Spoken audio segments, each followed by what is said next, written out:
دوستان محترم اگر ابھی تک آپ نے مصطفیٰ للفقہ چینل کو سبسکرائب نہیں کیا ہے تو ابھی سبسکرائب کر کے بیل آئیکن کو پریس کر لیں تاکہ مسائل شرعیہ کی نوٹیفیکیشن آپ تک پہنچتی رہے اور آپ علم دین حاصل کرتے رہیں۔ ساتھ ہی ویڈیو کو لائک اور شیئر ضرور کریں۔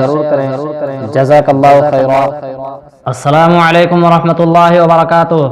ناظرین کرام، آج پھر آپ حضرات کا ایک نئے ویڈیو میں تہہ دل سے استقبال ہے۔ تو میرے عزیز ناظرین،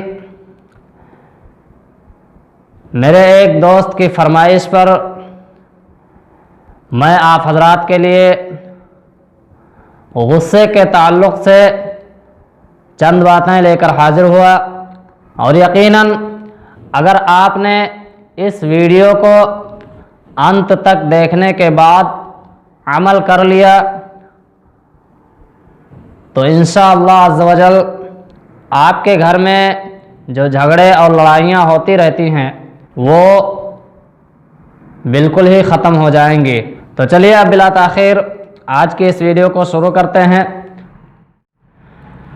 تو میرے عزیز ناظرین، سب سے پہلے تو میں چند حدیثیں آپ حضرات کے سامنے پیش کرتا ہوں، ملاحظہ فرمائیں۔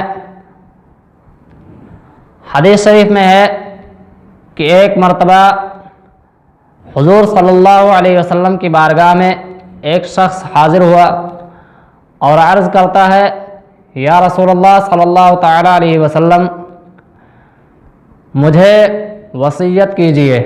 تو رسول اکرم صلی اللہ علیہ وسلم نے ارشاد فرمایا کہ غصہ نہ کرو۔ اس شخص نے بار بار یہی سوال دہرایا اور ہر سوال کے جواب میں اس کو یہی جواب ملا کہ غصہ نہ کرو۔ ناظرین اکرام، اگر کسی کے سوال کا ایک ہی جواب بار بار مل رہا ہو، ایک ہی جواب بار بار دیا جا رہا ہو، تو یقیناً اس بات میں کچھ نہ کچھ راز رہتی ہے، کچھ نہ کچھ اس میں نقصان رہتا ہے، جس کی وجہ سے اسے اس چیز سے روکا جاتا ہے۔ تو اسی طریقے سے غصہ کرنے میں بھی کچھ زیادہ ہی نقصان ہے، اس لیے اس کو بار بار اس سوال کا ایک ہی جواب مل رہا تھا۔ ناظرین کرام، دوسری حدیث پاک میں اللہ کے رسول صلی اللہ علیہ وسلم ارشاد فرماتے ہیں کہ غصہ انسان کے ایمان کو اس طرح برباد کرتا ہے جس طریقے سے ایلوا شہد کو برباد کر دیتا ہے۔ تو ناظرین اکرام، غصہ سے ہمیں پرہیز کرنا چاہیے، غصہ نہیں کرنا چاہیے۔ دوسری حدیث پاک میں اللہ کے رسول صلی اللہ علیہ وسلم ارشاد فرماتے ہیں کہ جو شخص اپنے غصہ کو قابو کر لے، اپنے آپ کو غصے سے روک لے، تو اللہ تبارک و تعالی قیامت کے دن اس شخص کے عذاب کو روک لے گا۔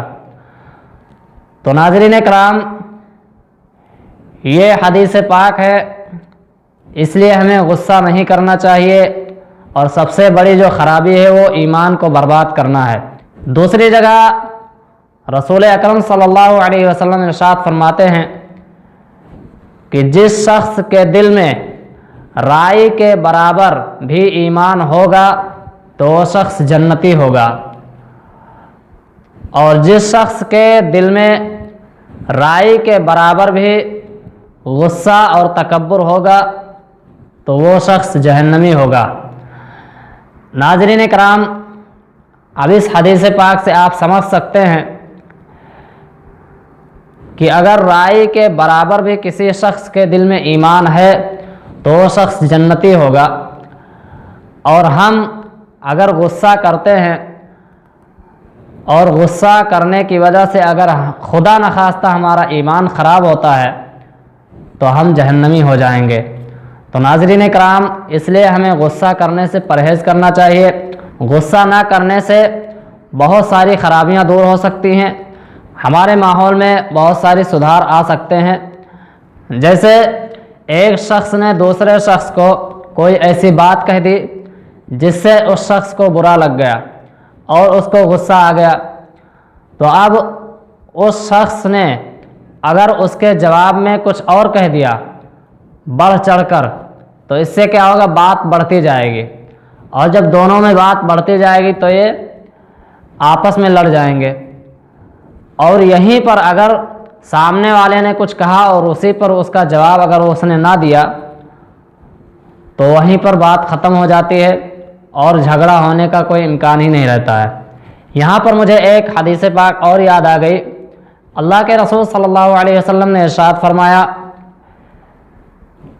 کہ طاقتور وہ شخص نہیں ہے جو پہلوان سے لڑے اور کشتی میں پچھاڑ دے، جو جیت جائے، بلکہ طاقتور وہ شخص ہے جو طاقت ہونے کے باوجود بھی سامنے والے کو معاف کر دے۔ یہاں اس بات سے مراد یہ ہے کہ اگر کسی شخص نے کچھ کہہ دیا اور وہ شخص اس کو معاف کر دیا، یعنی اس کے جواب میں کچھ نہیں کہا، تو اس شخص کو شریعت کی نظر میں طاقتور کہا گیا ہے۔ تو ناظرین کرام، یہ ہے غصہ نہ کرنے کے فائدے۔ اچھا، اب میں آپ حضرات کو یہ بھی بتا دوں کہ غصہ کس طرح سے کنٹرول کیا جاتا ہے۔ تو ناظرین کرام، حدیث پاک میں ہی ہے، اللہ کے رسول صلی اللہ علیہ وسلم ارشاد فرماتے ہیں کہ اگر کسی شخص کو غصہ آ جائے تو وہ شخص اگر کھڑا ہو تو بیٹھ جائے اور اس کا غصہ ختم ہو جائے گا۔ اس کے باوجود بھی اگر نہیں ختم ہوتا ہے تو وہ شخص لیٹ جائے۔ تو اگر بیٹھنے سے غصہ نہیں ختم ہوتا ہے تو لیٹ جانا چاہیے۔ یہ غصہ ختم کرنے کا ایک بہترین طریقہ ہے۔ اس کے علاوہ ایک حدیث پاک اور ہے، رسول اکرم صلی اللہ علیہ وسلم نے ارشاد فرمایا کہ غصہ شیطان کی طرف سے ہوتا ہے، اور شیطان آگ سے بنا ہوا ہے، اور آگ کس چیز سے بجھتی ہے؟ پانی سے۔ تو جب بھی کسی شخص کو غصہ آئے تو وہ اس شخص کو چاہیے کہ وہ فوراً جا کر کے وضو کرے، وضو کرنے سے بھی غصہ شانت ہو جاتا ہے۔ تو ناظرین کرام، یہ کچھ طریقے میں نے بتائے غصہ کنٹرول کرنے کے۔ اگر آپ نے اس پر عمل کیا تو یقیناً ہمارے سماج میں، ہمارے ماحول میں، ہمارے گھروں میں جو جھگڑے لڑائیاں ہوتی ہیں وہ سارے کے سارے ختم ہو جائیں گے۔ تو ناظرین کرام، یہ چند باتیں میں آپ حضرات کے سامنے پیش کیا۔ اگر آپ حضرات کو یہ ویڈیو پسند آیا ہو تو ضرور ویڈیو کو لائک کریں، اپنے دوستوں کے ساتھ شیئر کریں، اور اگر آپ کے من میں کوئی بھی کویسچن ہو، کوئی بھی سوال ہو، کوئی بھی ڈاؤٹ ہو تو آپ نیچے کمنٹ کر کے ضرور پوچھیں۔ انشاءاللہ میں پوری کوشش کروں گا جواب دینے کی۔ اللہ رب العزت کی بارگاہ میں دعا ہے کہ اللہ تبارک و تعالی ہم سب مسلمانوں کو اہدنا الصراط المستقیم پر چلنے کی توفیق عطا فرمائے، اور ہمیں زیادہ سے زیادہ شریعت مطہرہ پر عمل کرنے کی توفیق عطا فرمائے۔ آمین آمین یا رب العالمین۔ السلام علیکم ورحمۃ اللہ وبرکاتہ۔